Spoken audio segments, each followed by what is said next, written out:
Hi there, Escape owners. Today on your 2018 Ford Escape, we're going to be taking a look at and showing you how to install Curt's 4-pole flat trailer connector vehicle wiring harness. And this is what our wiring looks like when it's installed.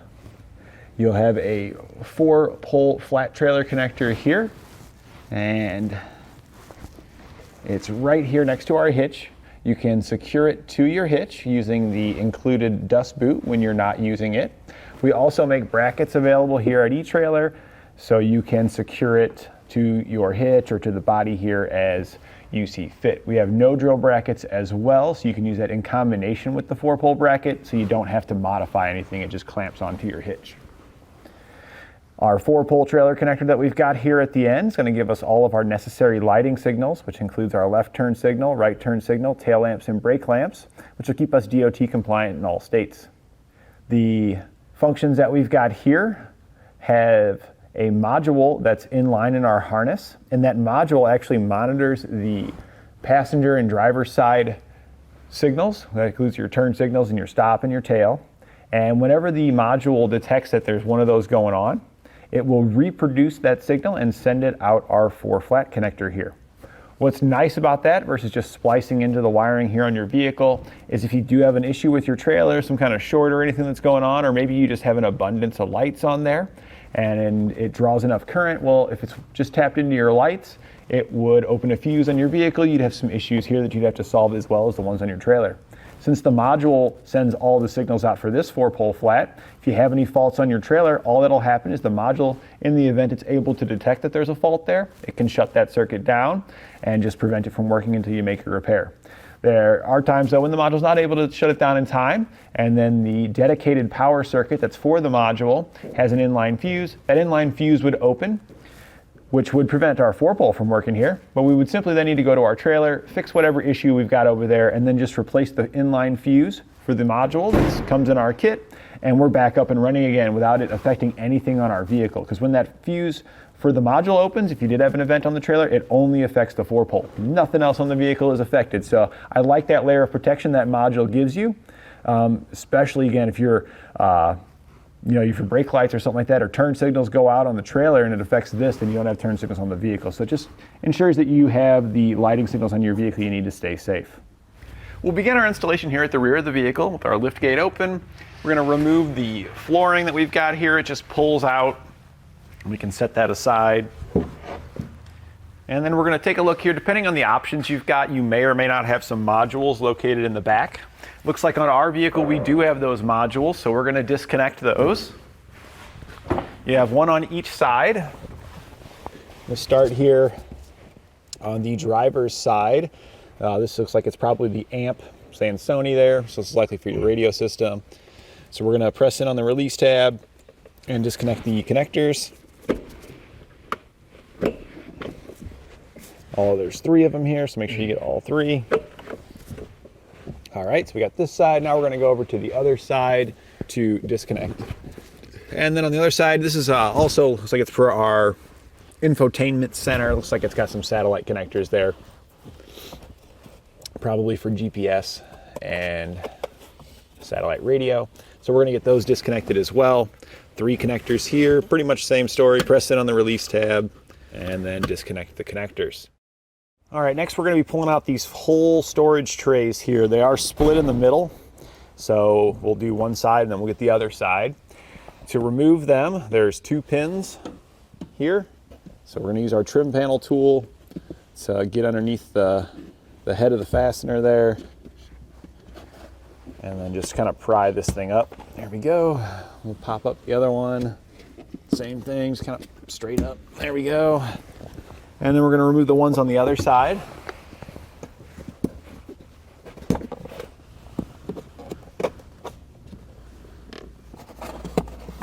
There we go. And now we'll remove those. They simply pull up and then we can set them out. So I'm going to set them on the back there, and then we're just going to set those off to the side. Next, we're going to be removing the trim panel that runs across the back here. You'll see that there's a fastener located here, and there's one in the same location on the opposite side. We're going to use a T25 Torx to remove it. Zip that one out of there. We'll zip this one out of here.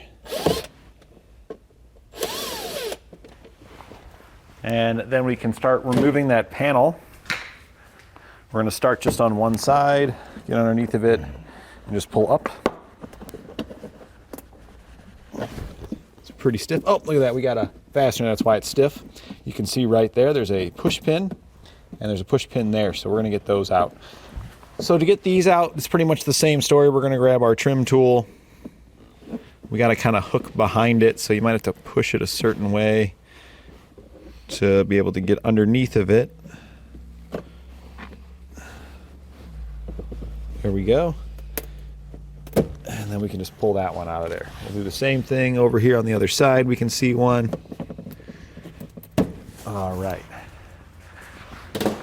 So now we're going to grab it on one side and we're going to pull up. There we go, and it popped. And we're not pulling crazy hard. We're just kind of gently just kind of working our way across. If we feel it's too much resistance, you always want to check for fasteners. There we go. That just popped up. We'll set that aside. Okay, next is this panel here. We're not going to take the entire panel off, but we need to kind of just loosen it up here at the back so we can get our arms in there. So I'm going to peel the weather stripping back just a little bit. That'll just make it easier for me to get my hands in there. I'm just pulling straight out on it. It just slides over the end here. Just slides on there. And now we can get behind it. And I'm going to grab the trim panel tool. Just because these pieces can be, especially when it's cold outside, they can crack. And you want to pull it as close to the fasteners as possible. So I'm kind of just pulling outward on it. And then you'll see like right here, it's kind of flexing and then all of a sudden it stops flexing right there. Probably because there's a clip right here. And then we just kind of look in the little gap from where we pulled the weather stripping back, find that clip, and pop it out. And again, we're just going to work our way all the way up. Just kind of doing this, popping these out. So we get it out there. And that should be good enough there. We really just need to get in here to be able to get to our light. We don't take it all the way off. So that's plenty fine. We easily can pull that back, stick our arm in there. We're going to do the other side the same way, get that one popped out as well. We're now outside the vehicle and we need to remove our tail light assemblies. To do that, we're going to use a flat bladed screwdriver here to get behind the little cover that's covering up the fastener there. Just sticking it in the opening gap and popping those out of there. That's going to reveal our fasteners inside that's holding the tail light on. We're going to grab ourselves, looks to be an 8mm, and we'll get those removed. And I'm just going to slide that and remove those. It was an 8mm.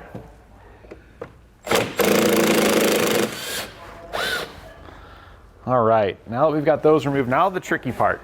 This light assembly is going to slide rearward to be removed, and it has like pins that kind of hold it in place. And these outer lenses are actually very delicate. They break very easily. So we're going to try to get it to go rearward. We've got a trim panel tool here to assist us if we need it. Hopefully we don't. We're hoping that we can just pull straight rearward here. Kind of just give it a little bit of a rock. Hey, and there we go, it did come out.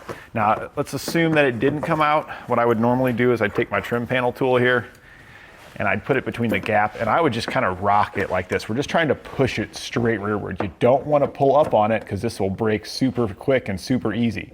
Just trying to give it rearward pressure only, not outward. All right, so now that we've got that loose, we're going to disconnect our connector here on the inside. And they've got some electrical tape wrapped around it, so we're just going to pull that off of there. Might even need to grab a razor knife here. Well, let's see, we can get to the release tab. It's kind of in a rough spot. It's here. The release tab's between the connector and the assembly, so you can't see it, but I can feel that it's there. So we pressed in on it, and then we're pulling this out to disconnect it. And that's that release tab right there that I could feel was present there. So that's fine how it is. We probably will end up cutting that tape off because it's just kind of a weird orientation for this connector. So we're gonna get the other side removed the exact same way. All right, so now we can start getting our components installed here. So this is our module. We're gonna start with this connector here. It's got the brown, yellow, and red on it. It's got your ground wire next to it as well. All this stuff here we're going to be putting on over here on this side. So we're going to be feeding it from behind this panel out the grommet here. So I'm just going to go ahead and pull the grommet out right now. And you can push it in whichever way you want to do it. And then we're going to grab our connector now, pulling back on the panel. And it's difficult to see because there's not a lot of room, barely enough room for my hand to even fit in there. But you can get your hand in there and you can push it through the hole. It's pretty tight. There we go. So we've got that pulled through. We're gonna take our ends here. You see those are two female ends. There's our male end. We're gonna take our factory connector, plug that into the male end of our new harness. We'll now need to modify our grommet here to allow our wiring to pass through there without being forced into the metal there. So we got our wiring kind of sticking out to the side there. I think we're gonna put it on top. So we'll just put a little slit down the top of this here. Being careful not to cut our wires. There we go, we just wanna do a little slit like that, and that'll allow our wires to pass through. So you can see there, and then we can push our grommet back inside of here. And then just reseat it, just like that. There we go, that's nice and seated. And our wires can pass through there nice and easily. You may or may not need to pull some additional length through because our module here does need to plug into the taillight assembly. And that connector is kind of like that. So you probably need something about like this. That should be pretty good there. All right, so we got that fed through. Now we're gonna hook up our ground wire, which is the white wire that we were looking at that has the ring terminal on it. And we're gonna install that here on the inside. So we're gonna take the factory screw that's located here, connecting the factory ground wire. We'll use a 10mm socket to remove it. Once it's removed, we'll slide the ring terminal from our white wire on the bolt and then reattach the bolt. I'm gonna go ahead and do this now, but you're likely not gonna see anything once I stick my tool in here. It's pretty much gonna block everything that you guys can see. So now we're gonna hook up the black wire that comes in our kit. You can see you get a big old bundle of it here. We're just gonna set that there. That connects to the black wire coming off of our module there. So you can see it's already pre-stripped on the module. We're gonna strip back the wire that it comes with. Get that stripped off of there. Now we'll take a butt connector that comes in our kit here and we're gonna slide it on there and crimp it down.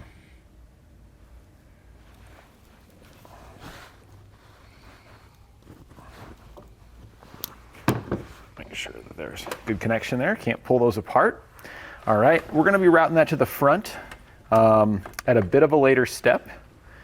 So we're gonna leave that connected. We're then just gonna set this black wire off right there. We can go ahead and take our 4-way wire and just kind of tuck that in there too. We're gonna be routing both of those through a grommet behind here, but let's finish up getting our module installed before we start routing stuff towards the outside. So we've got our green wire here that needs to go over towards the passenger side. So we got our module here, got our green wire. I'm gonna just pull it to get it untangled from any other wires. And then we're just gonna drape this across the back. This goes over to the other side, and we're basically just gonna mimic what we did on the driver's side over here. I'm pulling the grommet out.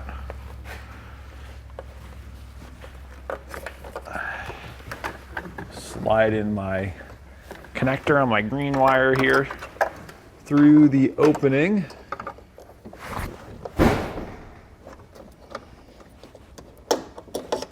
There we go. And we'll plug in the male end here to the female end of our factory connector. We'll slit our grommet there and get that reinstalled with our wire down in the slit. All right, now we're gonna mount our module up. Got a little bit of alcohol on a rag here and we're just cleaning up the area where we're gonna mount the module just to make sure we get good adhesion. Go ahead and wipe off the module as well.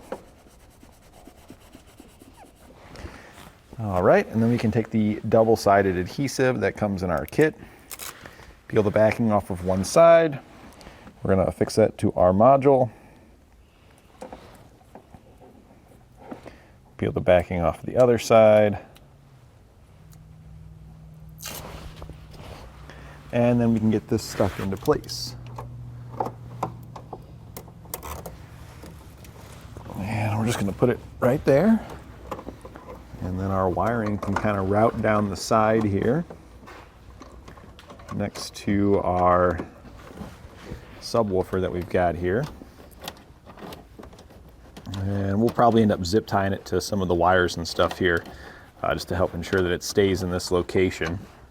Since this is next to a sub box too, try to keep some of the wiring from being near the box here because it could potentially cause a rattle. So we're going to run some zip ties down that, just all the way down. And if we take a quick look right here, just on the other side of our module there on the floor, and we're going to route our wires to this grommet here located in the floor. So we're just going to pull this grommet out. I'm just going to stick my hand in there and pull it out of there. Sometimes the easiest way to get it out is actually just push it straight on through to the other side, because we're going to go down there anyway. There we go, got it though. And yeah, we're going to be passing our wires through the hole, and I'm just going to slit the grommet with my scissors, just like we did the grommets behind our tail lights. We're just going to cut that so the wires have a way to pass through. All right, so here you can see that grommet. I routed those wires down, zip tied them along the way, cut the grommet, pushed them through, and then put the grommet back in place. You'll also notice that there's some silicone on top. You do get a little tube of silicone in your kit, so I put that on top to seal it up. All right, now we're on the outside. We're also going to put that silicone on the outer ones here. Make sure we get that coated up around there to prevent any moisture or anything from entering in here. We'll do the same thing over on the other side.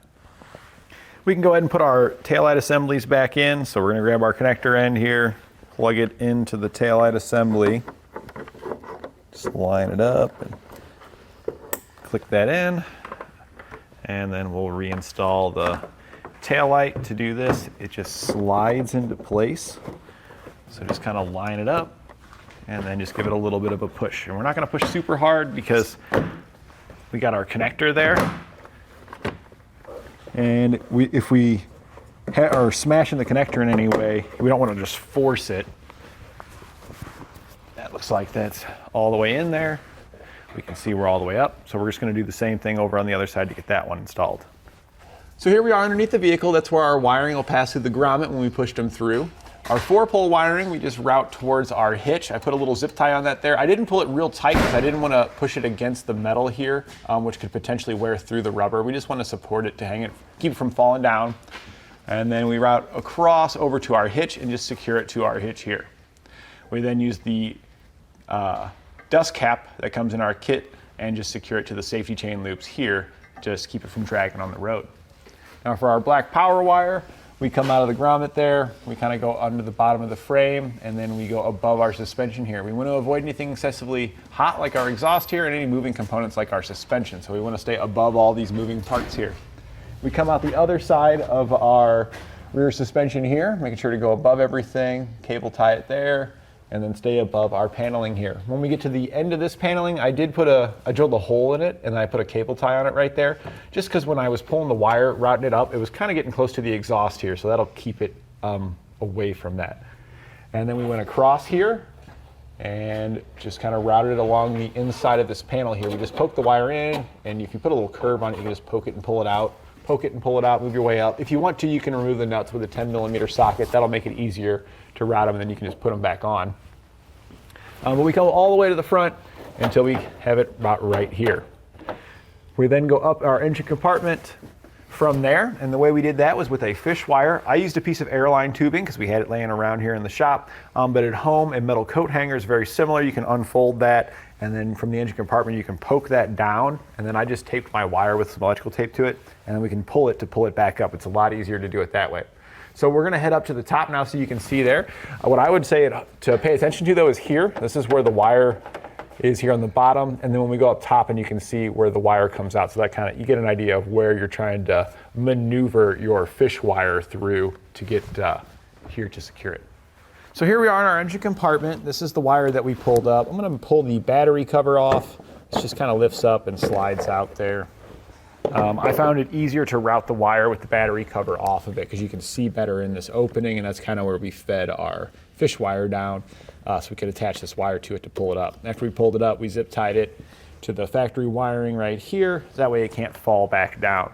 After you do pull it up, I highly recommend that you do just stick your head underneath real quick and just make sure you did pull it all the way up. Sometimes the wire turns into like a little knot and then you don't actually have all the slack pulled up. You've just got a big bundle of wires on there. So just double check that to make sure you got it pulled up. You should have quite a bit of excess here like this.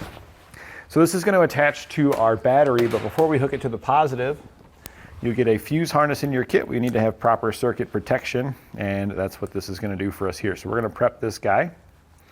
So it looks like it's pre-stripped on both sides here, although I'm probably going to strip a little bit more back than that just to make sure that we get a good connection. There we go.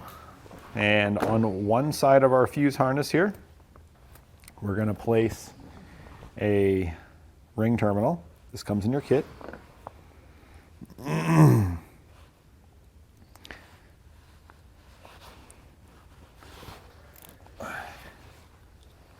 And now on the other side here, we're going to strip just a little bit more back. And this side is going to get a butt connector. But unlike the butt connector we used in the back, which was inside of our vehicle, here now that we're going to be outside in the engine compartment where it's exposed to moisture and stuff, we're going to use a heat shrink butt connector. This will seal up each end to prevent moisture from getting in there and causing corrosion on all the hard work we just did. So we're going to crimp this down. This did not come in your kit. You can get heat shrink butt connectors here at eTrailer. You can use the butt connector that it comes with, but I highly recommend the upgrade so that way in a year or so you're not having to go back in there and fix corroded wires. All right, so we got that connected on there. I like to put this on the battery first just so I can get an idea of how much excess length for this black wire I need.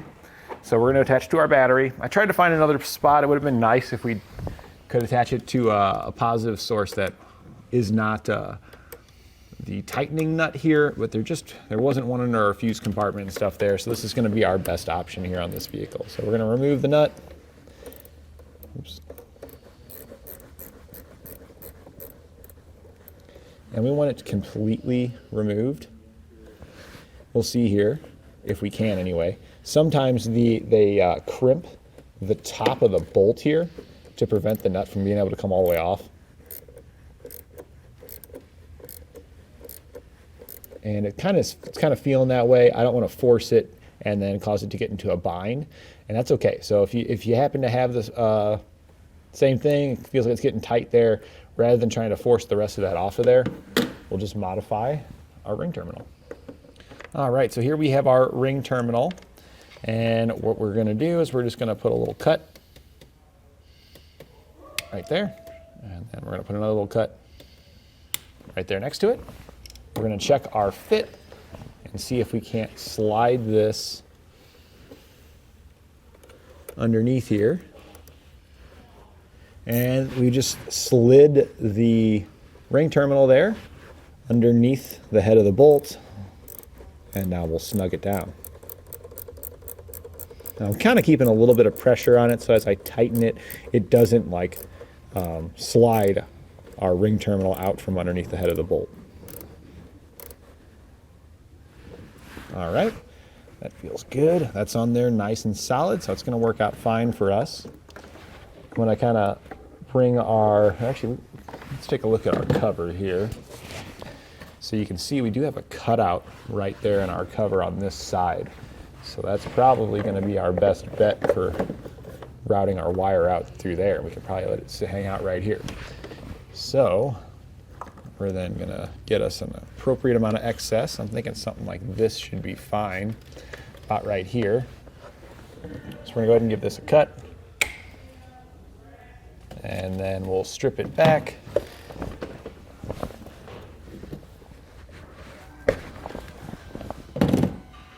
Now we'll take our other end of our butt connector, slide that over our black wire, and then we can crimp this one down. All right, so now that we've got that connection made there, you'll notice the fuse harness is open. We don't want our fuse installed until we're all the way done, and we're just about there. We're gonna grab our heat gun to shrink this down, and then we can insert our fuse. Careful when using your heat gun. Try to keep it away from any plastic or composite components here in the vehicle.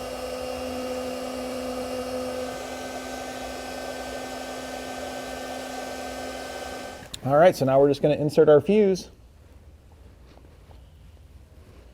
And then we're going to test it out and verify that it's all working properly. You can plug into your trailer if you're doing this at home to test it out. But we're going to use a tester, and I highly recommend the tester over your trailer, because if there's any kind of faults or issues with your trailer, especially if you're just setting your car up, maybe you've had this trailer for a while, you haven't used it, and it's got a fault on it, you might think that there's something wrong with our wiring here and the work that you just did, when the actual issue is over on the trailer. So a tester will allow you to verify the vehicle side's working, and then that way you know, hey, if there's an issue on my trailer side, if there is an issue, you know it's on the other side, you can correct it. All right, so we've got our tester plugged in there. You want to make sure that you have all of your lighting signals working properly, which includes our left turn signal, right turn signal, tail lamps, and our brake lamps. With all of our signals working properly, we can go ahead and button up any wiring with the included cable ties, and then we're going to reinstall any panels that we had removed here at the back in reverse order of how we removed them. And that completes our installation of Curt's 4-pole flat trailer connector vehicle wiring harness on our 2018 Ford Escape.